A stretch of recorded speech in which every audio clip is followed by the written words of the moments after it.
a todo el mundo. No sé si se me escucha y se me oye correctamente, Jorge. Perfecto, muy bien. Bueno, pues vamos a proseguir entonces con este penúltimo panel, bueno, ya último panel antes de la ponencia final del Congreso Internacional Democracia y Participación Ciudadana.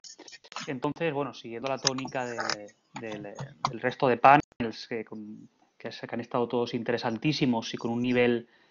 muy alto en todas las intervenciones, este último panel, que tiene por título Democracia y Participación en el ámbito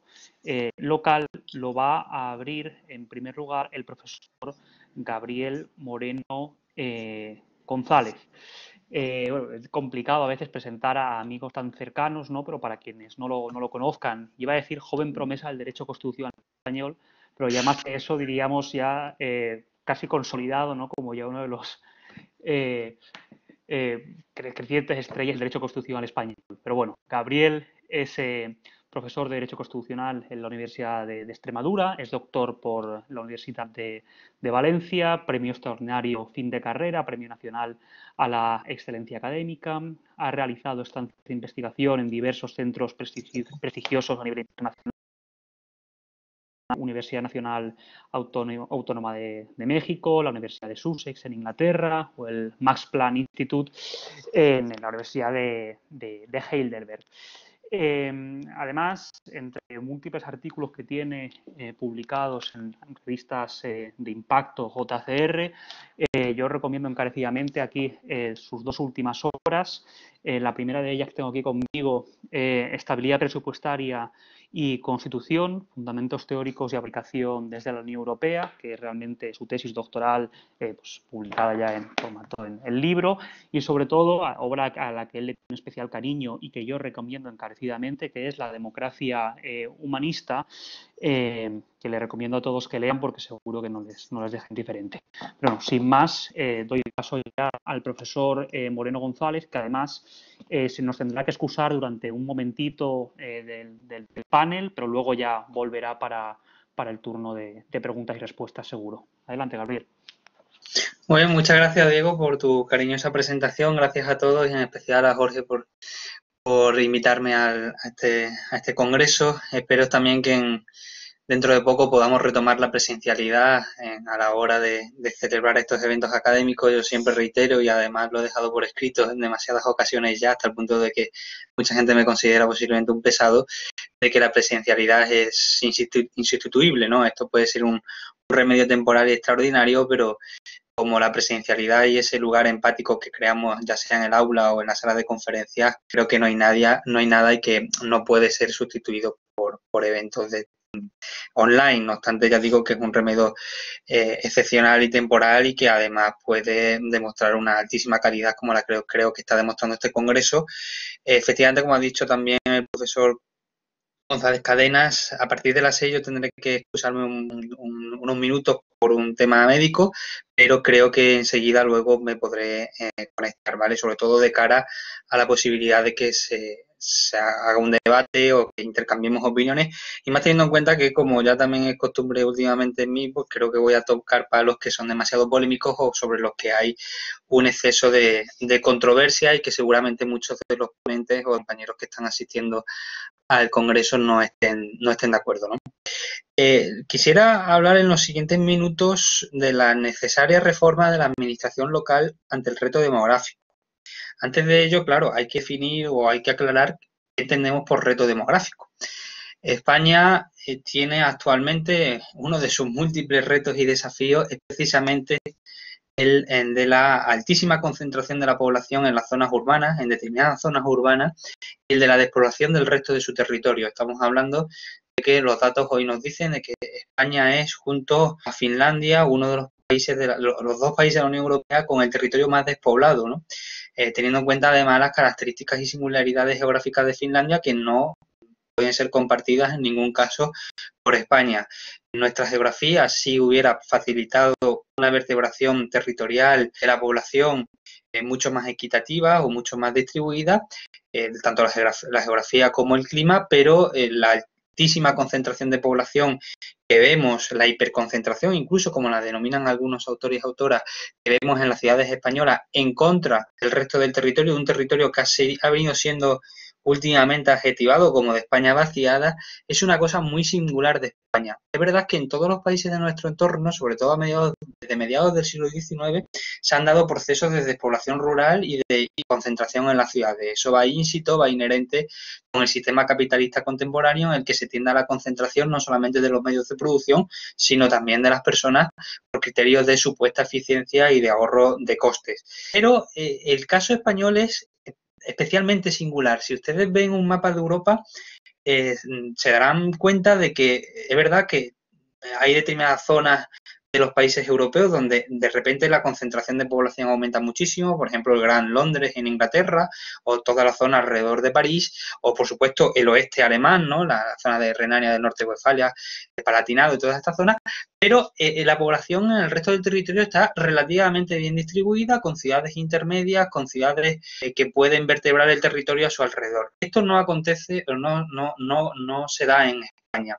En España tenemos dos grandes urbes, Madrid y Barcelona, pero sobre todo Madrid, esa gran conurbación urbana que se está produciendo en Madrid, y luego pequeñas islas en el territorio muy, muy localizadas, donde la población se concentra y el resto del territorio, el resto del país está prácticamente abandonado desde el punto de vista demográfico. Estamos hablando de que en zonas como la llamada Celtiberia, que es la unión de algunas provincias como Soria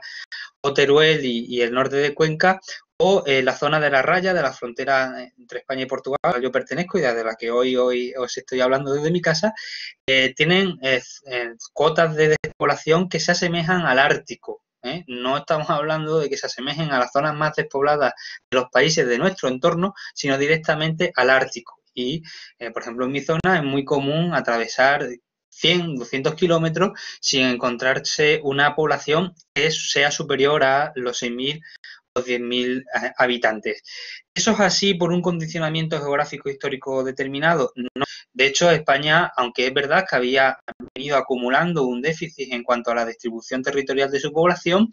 este proceso lo vemos muy, muy impulsado en los años 60 y 70 como consecuencia de la rapidísima industrialización de España y la llamada, entre muchísimas comillas, modernización del país que impele y que impulsa la dictadura franquista. El proceso que en España vivimos como casi un gran trauma, como le denomina además Sergio del Molino, en los años 60-70 de éxodo rural, de hiperconcentración en las ciudades, eso se dio en los países de nuestro entorno durante un siglo y medio. En España las cifras se aceleran muchísimo en cuestión de una década y además es impulsada por un marco dictatorial que impedía además la respuesta ciudadana o por lo menos la respuesta institucional más integrada que hiciera frente a ese reto, ¿no?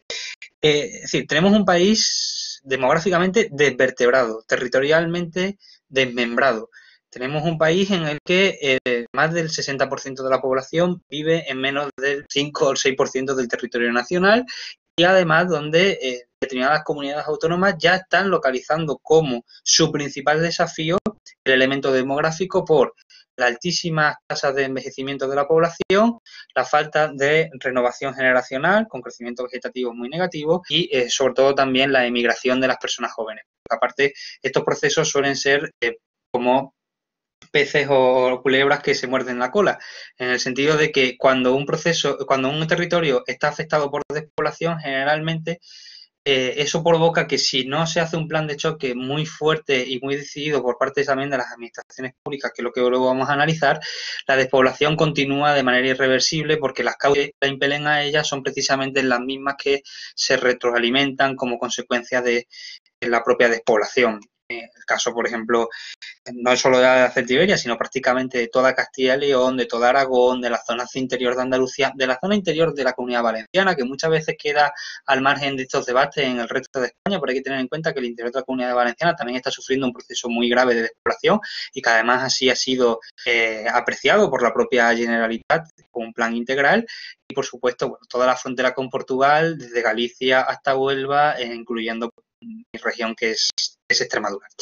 Pues bien, este problema se ha afrontado de diversas formas en países de nuestro entorno. Quizás el modelo de mayor éxito es el de las Highlands, en Escocia, donde ha habido una respuesta institucional muy coordinada, además diseñada de manera integral, no solamente desde las administraciones, sino también con participación de la sociedad civil, y han conseguido no solo revertir la tendencia a la despoblación de una zona climática y geográficamente muy determinada, con una singularidad que ha, digamos, obligado a lo largo de los siglos a que las cifras demográficas no fueran excesivamente bollantes, precisamente por esas peculiaridades. Sin embargo, no solamente han revertido la tendencia, sino que incluso están creando nuevos polos de desarrollo en esta zona que ya digo que históricamente ha estado despoblada por sus propios condicionamientos geográficos y climáticos. En el caso escocés, la fórmula ha tenido éxito, también ha tenido éxito en otros países, en Italia hay alguna experiencia muy interesante, y en España ahora es cuando estamos empezando a articular algunas respuestas institucionales. No obstante, de un análisis comparado de todas las respuestas europeas al reto demográfico, veremos o se puede analizar, y de hecho ahora mismo en la Universidad de Extremadura tenemos un proyecto de investigación sobre la materia, que la principal respuesta, por lo menos quienes son los protagonistas en las respuestas que se elaboran por parte de las administraciones públicas, son sobre todo los ayuntamientos, son sobre todo los municipios. ¿Por qué? Principalmente por dos causas. Es la administración más cercana al territorio, la que mejor conoce sus necesidades, incluida la problemática demográfica, y en segundo lugar es la administración más democrática en su funcionamiento y en su elección, y sobre todo en municipios pequeños como son los que caracterizan estas zonas de despoblación. Por lo tanto, las demandas de la ciudadanía, que fácilmente identifica que tiene un problema en cuanto al desarrollo económico-social y demográfico del territorio, son fácilmente trasladables a la voluntad política institucionalizada en los ayuntamientos, ¿no? Bien, pues esta respuesta integral que ha sido protagonizada en algunos estados desde los ayuntamientos, aunque no solo hayan sido las administraciones municipales las actoras en la parte, esta respuesta es muy difícil que se dé en España, y sobre eso es por lo que quiero que verse sobre todo esta conferencia. ¿Por qué? Porque en España tenemos un modelo de inframunicipalismo que lastra cualquier posibilidad de lucha integral contra la población, pero no solo contra la despoblación, sino que lastra cualquier posibilidad de llevar a cabo una política pública integral, una política pública en la que los ayuntamientos, en la que los municipios sean protagonistas. Y este inframunicipalismo se debe a que España tiene más de 8.000 municipios, más de 8.000 ayuntamientos, pero la inmensa mayoría de los mismos ni siquiera tienen 5.000 habitantes. La inmensa mayoría no tienen o no llegan a los 5.000. Hay que tener en cuenta, por ejemplo, Portugal es un país que también tiene serios problemas demográficos, sobre todo en su interior y en regiones como o Alentejo. En Portugal, todo el país tiene 300 municipios. España tiene más de 8.000. Es verdad que los tamaños no son, por supuesto, equiparables, pero ha habido un proceso de concentración municipal en Portugal, como también lo ha habido en Alemania y en todo el norte de Europa. De hecho, ese modelo de concentración de ayuntamientos y de municipios se lo denomina el modelo del norte de Europa o modelo nórdico, que no se ha producido en España. Generalmente en el sur de Europa, con la excepción portuguesa, lo que se ha producido es la creación de estructuras intermedias como las mancomunidades de municipios, como las comarcas, incluso en el caso español, esa reminiscencia que tenemos del antiguo régimen, que son las diputaciones provinciales, y ese modelo del sur de Europa ha optado por esas estructuras intermedias. El problema de esas estructuras intermedias es que muchas veces se solapan con la propia actividad municipal, es difícil canalizar correctamente la legitimidad democrática de esas estructuras y sobre todo que puede darse problemas de duplicidad y problemas de identificación de las referencias simbólica entre la ciudadanía y la propia administración pública. Si ya es difícil para la ciudadanía a veces identificar el ejercicio de determinadas competencias entre el nivel autonómico y el central, no digo ya nada entre el nivel administrativo local del municipio, en el de la mancomunidad, el de la diputación y luego el de la comunidad autónoma, al que hay que sumar después labores de coordinación y alguna prestación incluso directa de la administración central. Es decir, es sumamente complejo y para la propia ciudadanía es complicado este modelo del sur de Europa, que tiene algunas virtudes de las cuales luego intentaré también hablar. Bien, tenemos dos modelos, por tanto, que han hecho frente a ese inframunicipalismo. O bien el modelo de fusión de municipios protagonizado por Portugal y los países del norte de Europa, o bien el modelo de creación de estructuras intermedias manteniendo el municipio como la base política fundamental dentro de la administración local. ¿Cuál es el problema del inframunicipalismo en España? ¿Por qué este inframunicipalismo lastra cualquier posibilidad de una respuesta integral frente al reto demográfico? No solamente frente al reto demográfico, sino para la elaboración de cualquier política pública. Porque los municipios, al ser tan pequeños,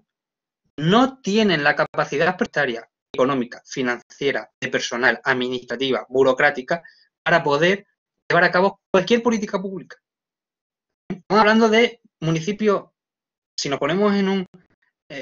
incluso en un ejemplo, digamos, más beneficioso, por ejemplo, municipios de 5.000 o 6.000 habitantes como el mío, el de Valencia de Alcántara, en la frontera con Portugal,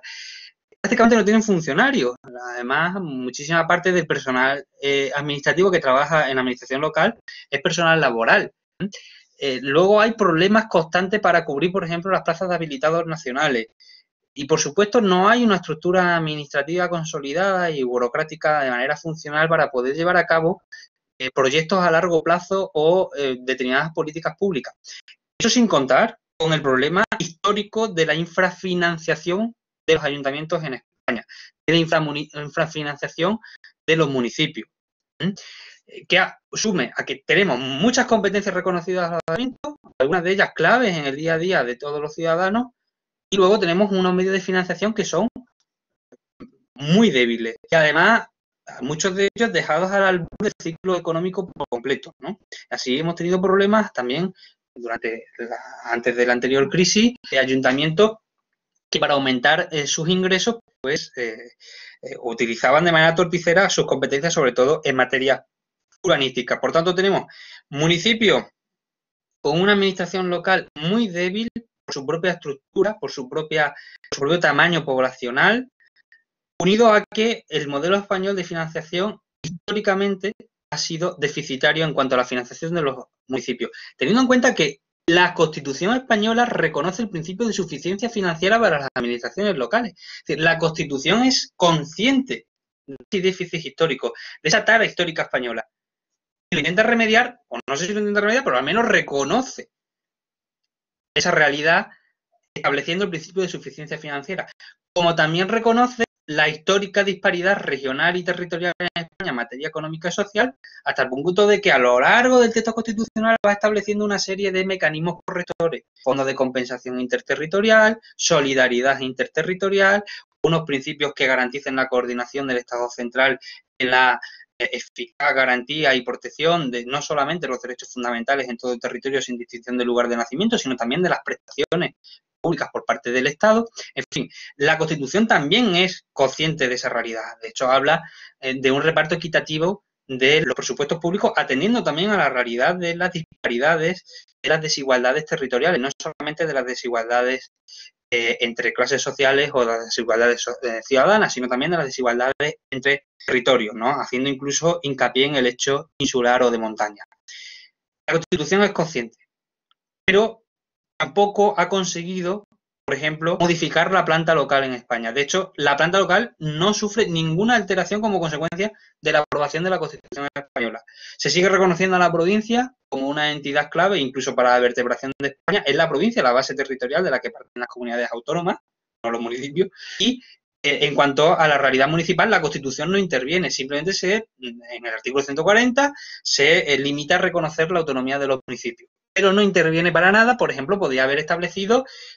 mecanismos para fomentar la fusión de municipios o mecanismos para garantizar de manera más efectiva ese principio de suficiencia financiera, reconociéndole también una autonomía económica y financiera a los ayuntamientos de manera más determinada y con un blindaje mayor. Eso no se hace.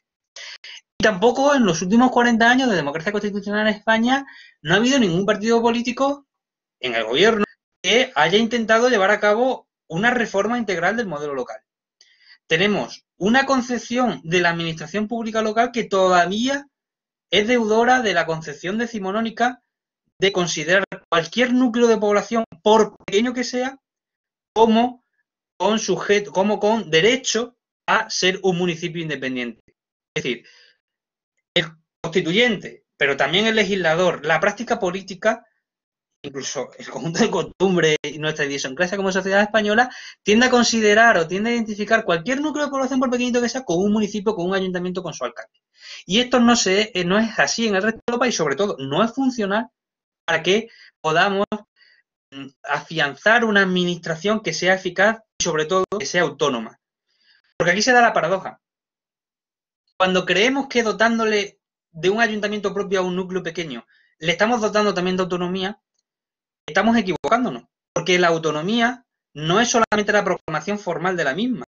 también dotarla para que sea eficaz de medios materiales, de medios humanos, de medios financieros y económicos.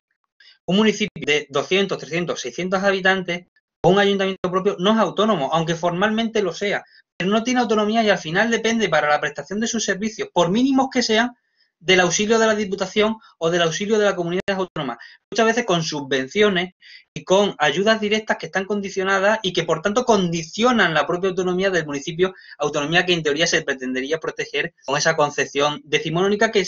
además se fundamenta también a su vez en un criterio puramente identitario naturalista, incluso organicista de la sociedad, en el sentido de que cualquier conjunto poblacional afincado en el territorio con un nombre y con una historia propia necesita tener una administración pública autónoma propia también. Esa identificación entre ayuntamiento y localidad me parece que lastra muchísimo la posibilidad de hacer una reforma de calado de la administración pública local y de nuestro modelo territorial. Por tanto, creo que algo sobre lo que se debería ir en los siguientes años es a intentar desmitificar y desvincular esa idea. En Portugal, por ejemplo, lo tienen perfectamente solucionado. Yo también a veces soy muy pesado con intentar de que del derecho público español se conozca el derecho público portugués porque tienen muchísimas cosas que enseñarnos y una de ellas me parece que es el funcionamiento de la administración local. Ellos solucionaron el problema identitario naturalista entre el núcleo de población y ayuntamiento fusionando lo que ellos llaman freguesías, que serían como nuestras localidades, en ayuntamientos más grandes, que son como nuestros municipios. Entonces, los municipios portugueses están compuestos por varias freguesías, y a cada freguesía se le conserva su nombre, su identidad, sus costumbres, incluso la posibilidad de decretar una fiesta local para ella propia, sus santos, todo, con una pequeña porción de autonomía, pero una autonomía coordinada e integrada en un municipio mayor, que son los municipios portugueses. Y son solamente 300 municipios y todos ellos son grandes en extensión, con una población por lo menos de media muchísimo más alta que la española, y sobre todo son funcionales de manera administrativa, burocrática, financiera, económica y también política, porque esa autonomía política de la que se hablaba no se da en la inmensa parte de los municipios españoles, lo cual entronca también con la necesidad de ir vertebrando nuevos mecanismos de participación democrática ciudadana en los ayuntamientos y de reforzar lo ya existente. ¿De qué nos serviría? Sobre lo que se ha tratado mucho en este congreso, de reforzar esos mecanismos ya existentes de participación democrática ciudadana en los ayuntamientos o de crear unos nuevos si luego esa participación democrática no tiene la posibilidad de traducirse en políticas públicas efectivas. Nos serviría de poco. Me doy cuenta que la participación democrática no es de ser un medio hacia un fin. El fin es la modificación de determinadas políticas, la toma de decisiones, la transformación incluso de territorio, la transformación, el cambio de las normas y incluso si en lugares de manera más radical de nuestro modelo económico o productivo, ¿no? Entonces, para eso sirve la participación democrática, para eso sirve en verdad la democracia, es un medio hacia un fin, el fin es el cambio de políticas o la adopción de nuevas. Eso no se puede dar en la mayor parte del territorio español, por lo que he comentado, por este inframunicipalismo que evita y que dificulta al máximo que los ayuntamientos puedan llevar a cabo políticas públicas a largo plazo, primero, de manera eficaz, y segundo, que puedan ser eficazmente autónomos. El principio de autonomía de los municipios no se cumple. Y no se cumple por lo que he comentado, porque no existe un sustento material que pueda posibilitar esa autonomía municipal. ¿Cuáles serían las soluciones? Habría dos posibilidades. O seguir haciendo hincapié en el modelo del sur de Europa de refuerzo de las estructuras intermedias, por ejemplo, las mancomunidades de municipios, y hay regiones y hay comunidades autónomas donde funcionan bien. El ejemplo quizás es el mío, por lo menos el que yo más conozco, que es Extremadura, donde las mancomunidades, algunas, funcionan bastante bien, lo cual también nos llevaría a tener la necesidad de replantearnos el papel de la Diputación Provincial. Si reforzamos mucho las mancomunidades, las comarcas, ¿hace falta seguir manteniendo la Diputación Provincial en las comunidades autónomas pluriprovinciales? Eso habría también que empezar a replanteárselo. O el otro modelo, que creo que sería políticamente mucho más dificultoso, pero que a largo plazo podría ser más beneficioso desde el punto de vista que estamos siguiendo de reforzar la autonomía municipal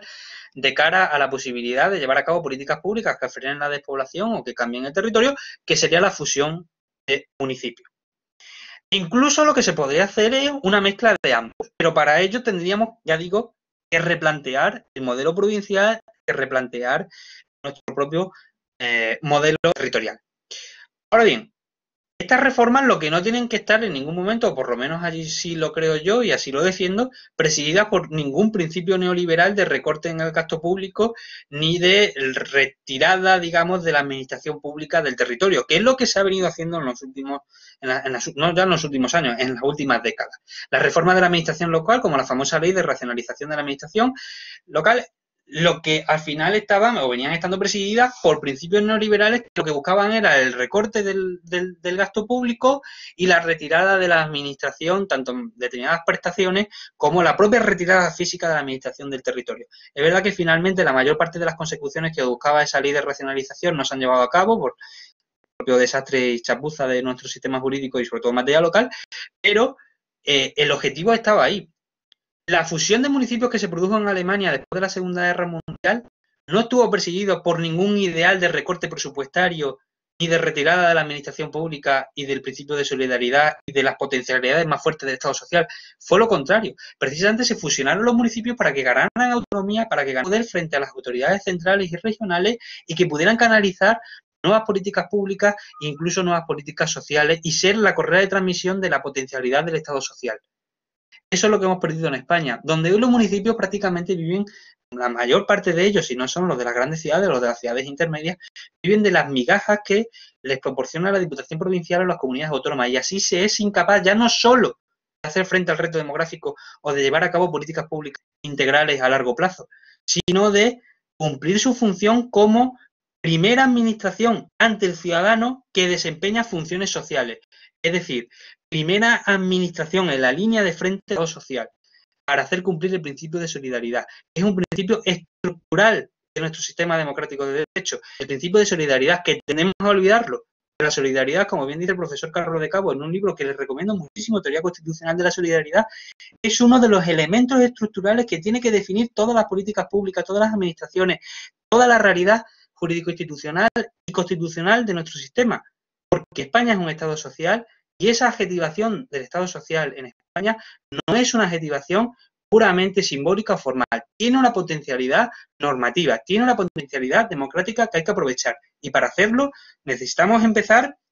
por la administración más cercana al ciudadano, la que mejor conoce sus necesidades también sociales y económicas, que es la administración municipal. Si conseguimos eso, junto a una reforma de la participación democrática ciudadana en los ayuntamientos que la potencie, creando ciudadanos de verdad comprometidos y activos con sus municipios, teniendo en cuenta que muchos de estos municipios ya de por sí se dan prácticas informales de participación, podemos conseguir a largo plazo frenar o revertir la tendencia a la despoblación de estos municipios con ayuda, ya digo, de un plan integral que venga diseñado desde el Estado central, contando con las comunidades autónomas y, por supuesto, con los propios municipios, y también podemos conseguir a largo plazo una vertebración más justa, más solidaria de nuestro modelo territorial, que no solamente, además, esté presidida por esa equidad económica o social que pueda beneficiar a los territorios más desfavorecidos en las últimas décadas o siglos, sino que también pueda buscar un nuevo modelo económico y social que sea más respetuoso con la naturaleza, que sea más armonioso con la misma y que pueda, además, luchar de manera más efectiva contra el cambio climático y sus consecuencias. Hemos de tener en cuenta que la mayor parte de las problemáticas de la modernidad y de la contemporaneidad vienen resididas en la realidad urbana, no en la realidad rural. Contaminación, la individualización, el egoísmo, el extremo individualismo, la atomización social que incorporan los procesos de urbanización del siglo XIX y de la contemporaneidad, que han sido también denunciados por multitud de autores, desde Erich Fromm en El miedo a la libertad, últimamente Byung-Chul Han o cualquiera. Todas estas problemáticas, las causas principales provienen del ámbito urbano, no del ámbito rural. Y muchas de las respuestas positivas que tenemos para hacer frente a esos retos y a esos desafíos ya están y ya se practican en el ámbito rural, donde existen solidaridades que están ya establecidas sin necesidad de marcos institucionales, donde existe una gestión inmemorial de determinados comunes, como bien estudió en su momento Elinor Ostrom, y por supuesto donde se puede llevar a cabo, o se puede dar, mejor dicho, esas realidades de fraternidad y de mayor solidaridad entre las personas, alejadas del puro formalismo de la institucionalidad y del puro formalismo de cuando el Estado intenta ser sustitutivo de lo que en verdad tendrán que ser procesos naturales y procesos humanos que se dan ya por sí en nuestros procesos en nuestras realidades empáticas y en nuestras comunidades políticas más cercanas. Por tanto, creo que no solamente un refuerzo de la administración local es funcional frente al reto demográfico y para una mejor vertebración de nuestro territorio, sino también para un posible deseado, por lo menos por mí y por muchos de los que hoy estamos aquí, cambio de modelo productivo, de modelo económico y también de modelo social. No nos centremos solamente en la economía, también hay que cambiar a veces las mentalidades y algunos de los paradigmas que han presidido nuestra modernidad, como el excesivo individualismo o como esa relación tan traumática que tenemos con la naturaleza, que en vez de tratarla de manera armoniosa la tratamos como si fuera un objeto, como un objeto en el derecho romano de ius utendi y abutendi, ¿no? De tenerla y abusar de ella. Y eso me parece que es algo,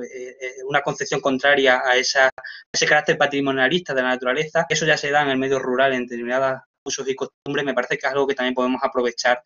desde los medios urbanos y en general todos como sociedad. Por tanto, me parece que se abren una serie de cuestiones en torno a ese refuerzo de la administración local y de los municipios que son sumamente interesantes para el reto demográfico, para la lucha contra el cambio climático y, por supuesto, para una sociedad más justa y más democrática donde la participación pueda ser más efectiva, porque desde luego si hay un lugar donde la participación democrática puede ser efectiva y puede ser protagónica por parte del ciudadano es en el municipio. Muchas gracias, perdonad si al final he abierto demasiado los temas, pero a veces me gusta hacer esas soflamas éticas o morales y dejarlas encima de la mesa, aunque luego no puedan cerrarse dada la naturaleza y dada también el poco tiempo del que disponemos, ¿no? Muchas gracias.